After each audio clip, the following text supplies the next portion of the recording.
నేటికి నీ రాకకై నేను వేచియుంటిని అని పాడుకోవలసిన దినాలివి. మన జైపాల్ గారు పాడుతూ ఉంటాడు ఆ పాట ఎక్కువగా. ఇది రాకడ సమయంలో కడబూర శబ్దంతో యేసుని చేరుకునే విశ్వాసము నీకుందా అంటూ పాటలు పాడుకుంటూ ఉంటే మాటకు ఒక పాట పాడొచ్చు, కానీ రాకడ కోసం ఎదురు చూడవలసిన దినాలు నమ్మిన నీవు నేను సిద్ధంగా ఉండాలి. సిద్ధపడుతున్నామా? సిద్ధపడుమా ఓ సంఘమా, సిద్ధపడుమా ఓ సంఘమా. యేసురాజు ఆ పాట అంతా రావటం లేదు, ఎందుకంటే అవన్నీ ఎప్పుడో పాడిన పాటలు. ఏది ఏమైనా సంఘమైన మనం, విశ్వాసులమైన మనం, ఆ రోజున వాళ్ళు ఇశ్రాయేలీయులను నమ్మలేదు. యేసు ప్రభు ఇంకా వస్తాడు వస్తాడు, మెస్సయ్య వస్తాడు వస్తాడనే ఎదురు చూస్తున్నారు. ఇంకా నిజమే అది. వాళ్ళు యేసు ప్రభువుని అట్లాగే ఎదురు చూసే స్థితిలోనే ఉన్నారు. కానీ ఆయన రావటం అయిపోయింది, వెళ్ళటం అయిపోయింది, మళ్ళీ రాబోతా ఉన్నాడు రాజుల రాజుగా. రాజాధిరాజా రావే, రాజు యేసు రాజ్యమేల రావే, రాజులకు రాజు యేసు రావే, రవి కోటి తేజ యేసు రావే. ఆయన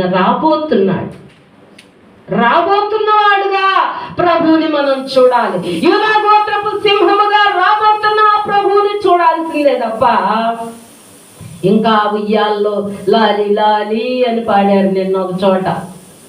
ఆ లాలి లాలి అని పెద్ద పాడింది ఒక సిస్టర్ గారు.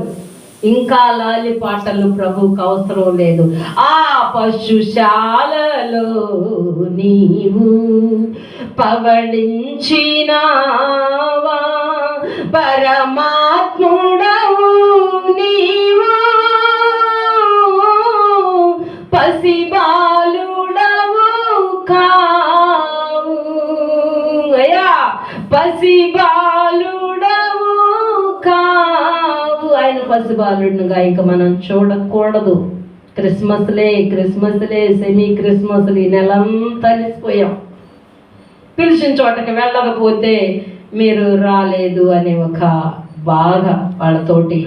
అందువల్ల చేత సెమీ క్రిస్మస్కి వెళ్ళి నేనైతే బాలుడు అని నేను పాడలేదు, కానీ అవని అంత నీదే కానీ నీకు స్థలం ఇచ్చేవాళ్ళే లేరయ్యా అంటూ పలు చోట్ల ఆ పాటే పాడాను. ఎందుకంటే అందరికీ హృదయం ఉంది, యేసుకు చోటేది, యేసుకు చోటేది. యేసుకు మాత్రం చోటు ఇవ్వట్ల. బంధువులందరికీ మనసులో స్థానం ఉంటుంది. తల్లికి, తండ్రికి, అక్కకు, చెల్లెలకు, అన్నదమ్ముళ్లకు, బంధువులకు, భార్యకు, పిల్లలకు, అందరికీ చోటు ఉంది. కానీ యేసు ప్రభువుకి ఆ హృదయంలో 4 భాగాలు ఉంటే, గుండెకి 4 భాగాలు ఉంటాయి అంట. ఒక భాగమైన ఆయనకి పూర్తిగా ఇది నీ స్థానం అయ్యా. మన గుండెను కోసి పక్కకు పెడుతున్నాను, మొక్కలు చేస్తే ఒక మొక్కను ఆయనకు అన్న ఇస్తే బాగుంటుంది అనిపిస్తుంది నాకు.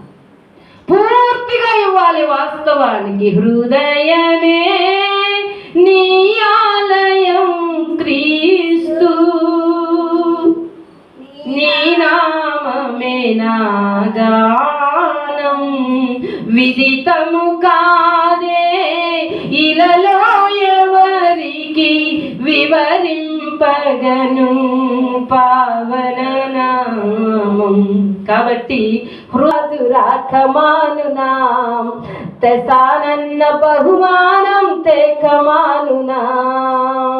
రారాజు వస్తున్నాడో, ఆ రోజున యేసు ప్రభు వస్తున్నప్పుడు జ్ఞాపకం చేసుకోవాలా. ఎన్నో దినాల నుంచి నేను ధ్యానం చేస్తున్నాను, కానీ సిమియోను గారి గురించి కూడా మనం జ్ఞాపకం చేసుకోవాలి. ఆయన